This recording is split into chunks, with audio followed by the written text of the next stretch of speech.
We're here because of the internet. We're here because when I got wicked stoned and went to go look about this guitar, there's really not a whole lot about it. It's the G series from Gibson.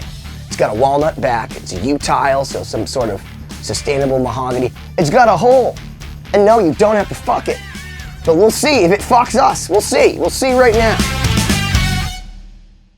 So who's to say a hole in a Gibson's not good?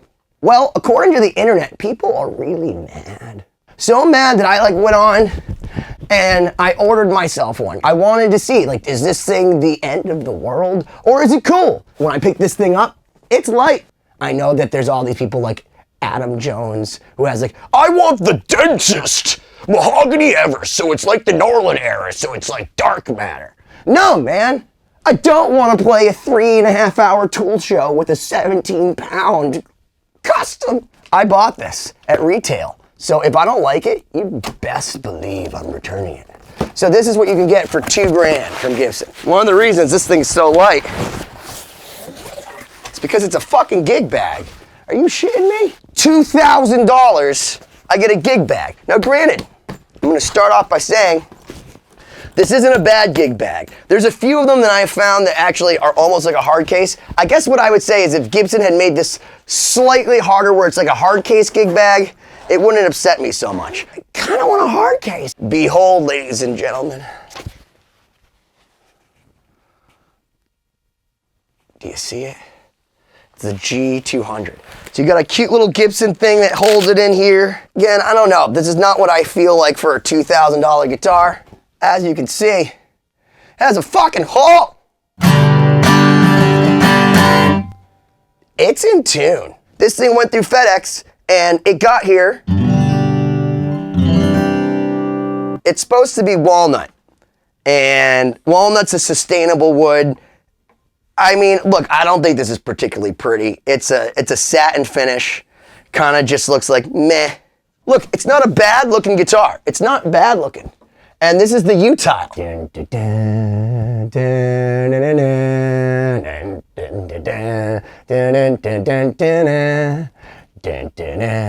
I'm gonna say that it kind of looks and feels cheap. This line right here is the fret marker on the side. So it kind of has this almost Art Deco-y thing going. It's cool. The thing with Gibson is they've always been hey, we're gonna charge, they're like the Starbucks of guitars. They're we're Dunkin' Donuts will give you a coffee for $1.99. We're we'll charge you $7.99 to call it a venti. You had the 021 from Martin. That meant it was $21. Do you know how much the Style A was? $300. So imagine 1907. You're oh, do I get an 021 from Martin with a Brazilian rosewood back or this bananas scroll thing from Gibson for $300. I did the math. I'm a Jew. It's in my head. So imagine 15 Martins for one Gibson. It's not a new thing for Gibson to be hey, you buy a $2,000 guitar. You should be happy you get a guitar. Fuck the case. You should be happy it came safely packed and then it's in tune. And in their defense, I'm kind of blown away. The fingerboard on this is ebony, so I'll give them that. I've never seen an acoustic, I don't believe, from Gibson, certainly at this level, with an ebony fingerboard, a solid slab of ebony.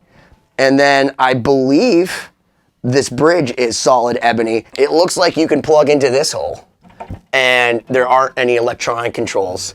So there's a volume in here. I gotta tell you, I like that, guys. I don't want the mere space station on the side. I don't want to have to be okay, here's some treble. That's why you have a sound guy. I like the simplicity of that. For a gigging guitar player, you just want to plug in and just know it sounds good, and it works. It looks like an overseas Vietnamese guitar. One of those you can buy for $500, what's $2,000 from Gibson. That's what this looks like. But that's not what those guitars sound like. So it's pretty freaking plain, but it is light and it's in tune. Gibson decided to be cheap back in the day by not putting binding on the neck and changing the name of this to the J150. And just so you guys know, it's got a flamey flame maple back and all that. This was a cheaper version of the J200.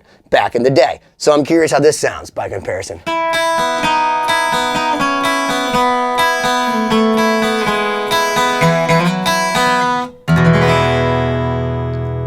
All right, let's go to the G200.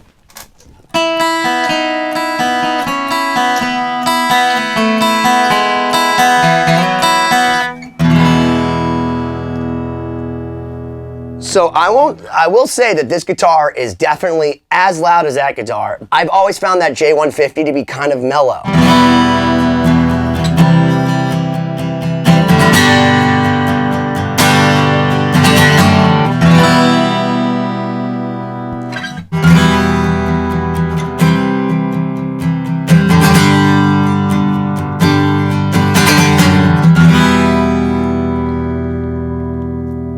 They both have their thing. I will say that there's like more of an omnipresence of the Gibson G200 in that I don't think the hole's a bad thing. Okay? I know it pisses people off. I don't think it's a bad thing as far as sound dispersion. If you know about how they build speakers and the way that sound works, it bounces in 45-degree angles.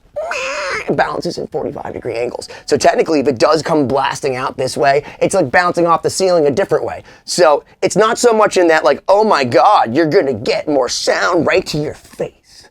I feel like it's more of a, it's sending sound off to bounce off whatever walls that you have.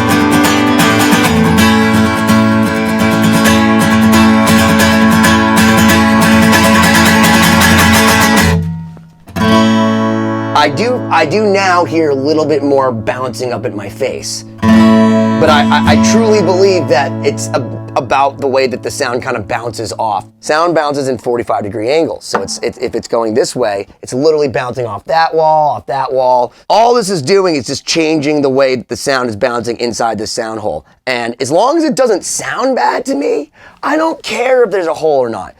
And the truth is that I do think that this helps it project. Do I think it's cool? Not really.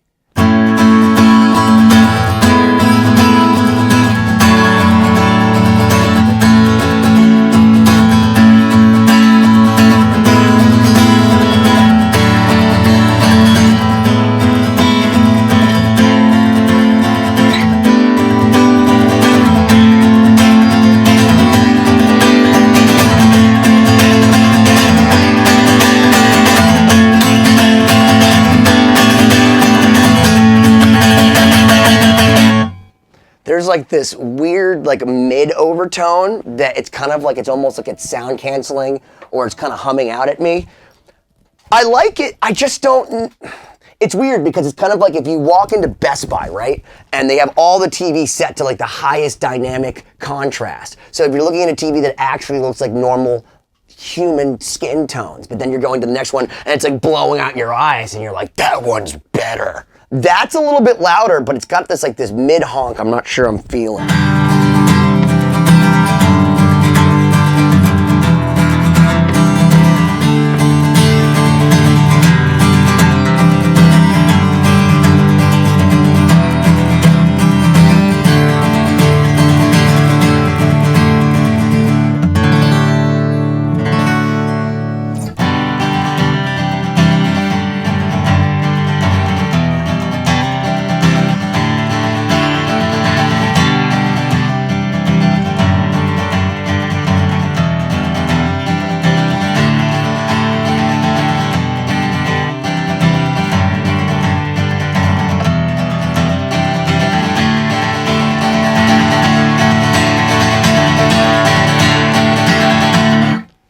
Okay, so I feel like this is one of those things where if I was listening to it by itself, I would really dig this guitar. And I don't mind it. Like, it sounds good. It's totally sufficient. It kind of reminds me of like a key. It has everything you need it to, and like you shouldn't be complaining, except it just kind of feels like meh.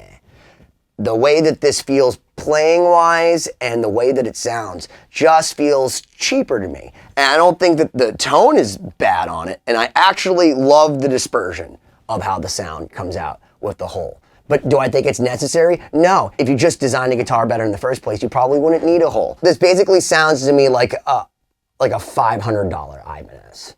Tone is in your fingers. Yngwie Malmsteen can play his like crappy carving thin line acoustic and it sounds like Yngwie. If you look at the acoustic that Nuno played for More Than Words, it's this piece of shit Washburn.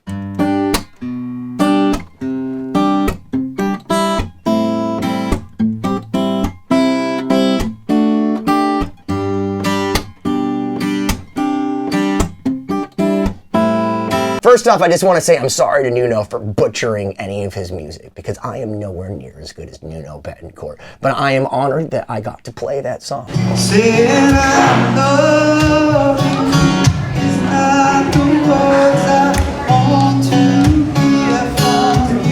I don't dislike this guitar. I just don't think it's worth $2,000.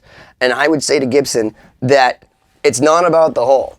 Because the hole doesn't sound bad. What's not good is the fact that the action on this is kind of poopy. And it plays mediocre. And it feels cheap. I like how light it is. I think the bass response on it is pretty awesome. But it came with a gig bag for $2,000. Basically, what this feels like to me, and I'll stand behind it, is it feels like a decent overseas acoustic. Like if you were to buy a high-end Dean back in the day or like an Ibanez for $500. That's what this feels like. Kind of like medium-high action. It sounds pretty damn good for what it is. It's light. Is it even remotely like this? No. And granted, this is a much more expensive guitar now. This was the cheaper J200. And now this is the cheaper J200. And granted, this is a little bit more expensive back in the day relatively, but not crazy more expensive. I feel like Gibson's just digging a deeper hole for themselves. That's what they're doing. They're digging. This is a metaphor for coming up with sustainable woods and things like that. If you're going to do this, make it beautiful. Put a little piece of mother of pearl. Make sure the action's just a little bit lower. Or use a flamier piece of walnut. Give me a hard shell case or give me death. Like, what the hell, Gibson? This is the hole in my heart where Gibson acoustics used to be. Why don't you smash that subscribe button already?